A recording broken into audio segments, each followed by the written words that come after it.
Hello friends, welcome to our YouTube channel.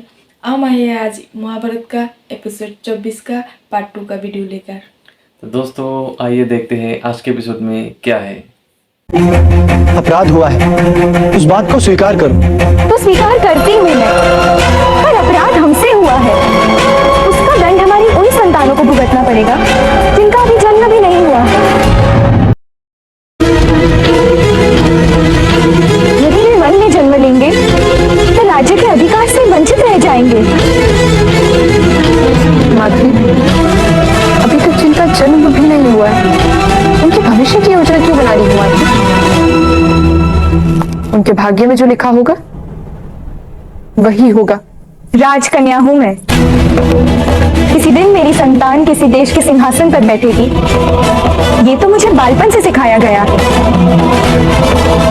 उनके भविष्य की चिंता करने का अधिकार है मुझे। गुरु वंश में अधिकार नहीं, योग्यता देखी जाती है माधवी। और योग्यता क्या केवल आपके पुत्रों के पास होगी जीजी? मेरे पुत्रों के पास नहीं होगी। तुम दोनों को पुत्र हो ही नहीं सही।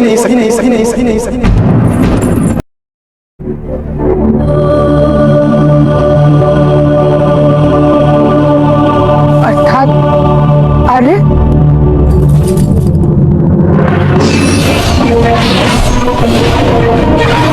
मैं तुझे श्राप देता हूं, यदि तू किसी स्त्री के साथ सहवास करेगा, वैवाहिक संबंध स्थापित करेगा तो तेरी मृत्यु हो जाएगी।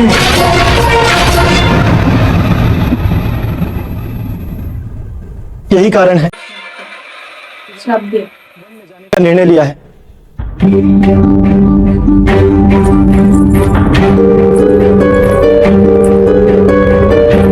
हम भी आपके साथ चलेंगे आज। नहीं कुंती, वन जीवन के कष्ट हमारे लिए नहीं। तुम दोनों यहीं रहो, राजभवन में। पति ना हो तो राजभवन भी वन लगता है आज, और यदि पति साथ में हो तो वन की कुटीर भी राजभवन हो जाती है। मैं आपके निर्णय का तात्पर्य नहीं समझ पा रही महाराज। फिर भी यदि आपने वन में जाने का निर्णय किया है और यदि जीजी आपके साथ जा रही है तो मैं भी आपके साथ चलूंगी। यदि जीजी का स्थान आपके साथ है तो मेरा स्थान भी आप। पांडु की दोनों पत्नियों का भी मालूम हुआ कि वन में जाने का अस्तित्व क्या है। कर हस्तिनापुर आई और आप ही का हाथ पकड़कर आप जहां भी जाएंगे वहां मैं भी आऊंगी। वहां कोई सुख नहीं होगा, केवल श्रम ही होगा भाग्य में। ये अपराध भी हम तीनों का था, आपका भी हम तीनों की है, और प्रायश्चित भी हम तीनों का ही होगा। आज आप प्रवास का आयोजन कीजिए। माधवी, आप प्रवास के लिए सज हो जाएं।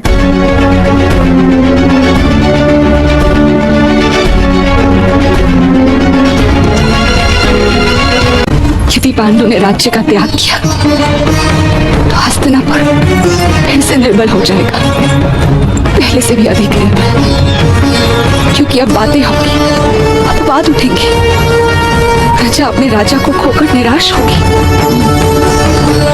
जिस राज्य की प्रजा दुखी और निराश होती है, राज्य बहुत दुर्बल होता है। ये तुम जानते हो भीष्म। हम हस्तिनापुर के राज सिंहासन को रिक्त नहीं रहने देंगे। हम धृतराष्ट्र को राजा घोषित करेंगे। किंतु वो तो धर्म और परंपरा के विरुद्ध है। धृतराष्ट्र का राज्य राष्ट्र राजा बनेगा। वो तो धर्म और वो केवल कार्यकारी राजा ही होगा। वो राजसूय यज्ञ नहीं कर पाएगा, किंतु धर्म और न्याय का वहन कर पाएगा। योग्य कह रहे हो तुम भीष्म। भविष्य में असली राजा नहीं है, राजा की जगह में वो बैठेगा। अभिषेक करेंगे, किंतु भीष्म धृतराष्ट्र मानेगा?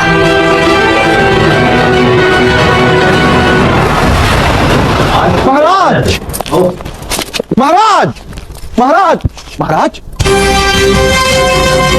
महाराज महाराज महाराज महाराज महाराज मुझे क्षमा कीजिए, मुझसे बहुत बड़ी भूल हो गई है महाराज।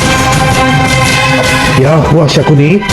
महाराज महाराज मैंने महामहिम भीष्म से कह दिया कि आपको दान में मिला हुआ राज सिंहासन स्वीकार नहीं है।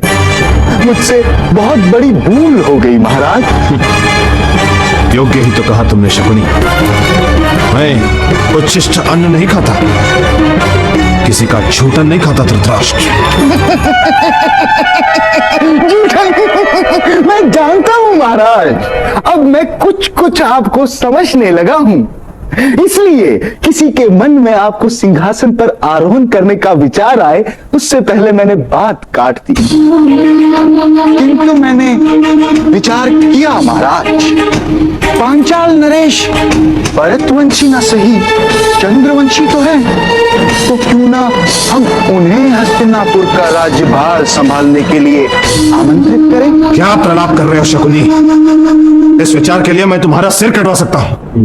पर किसी को तो राजभार संभालना ही पड़ेगा महाराज, और आपके पुत्र तो मेरी प्रिय बहन के उधर में बढ़ रहे हैं। उन्हें तो राजा नहीं बनाया जा सकता जब तक आप राजा ना बने, किंतु आप तो अपने ही राज्य को जूठन मानते हैं। पांडु की संतान होगी, वो राजा बनेगा। तब तक हस्तिनापुर का राज्यभार राजमाता और ताक्षी संभाल लेंगे। महाराज पांडु की तो संतान नहीं हो सकती महाराज। मुझे जानकारी है कि ऋषि कुंदम ने आपके अनुज को श्राप दिया है। इस दृष्टि से देखा जाए तो ये जूठन नहीं है महाराज। यदि आप इसे जूठन समझ रहे हैं फिर तो कोई उपाय नहीं। सावधान महामहिम भीष्म! शकुनी बोलता है।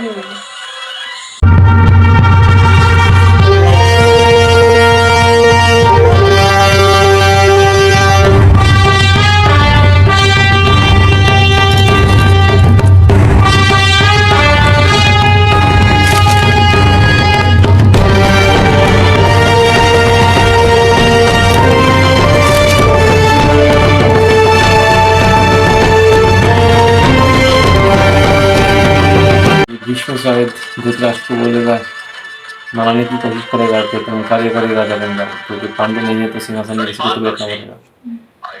स्थान के पश्चात हस्तिनापुर का सिंहासन रिक्त हो गया है। इसे एक राजा की आवश्यकता है।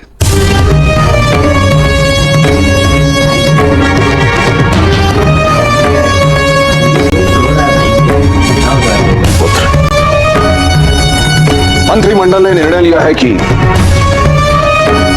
पांडु के स्थान पर तुम्हें कार्यकारी राजा घोषित किया जाए। हस्तिनापुर के हित में तुम्हें यह भार वहन करना होगा पुत्र धृतराष्ट्र।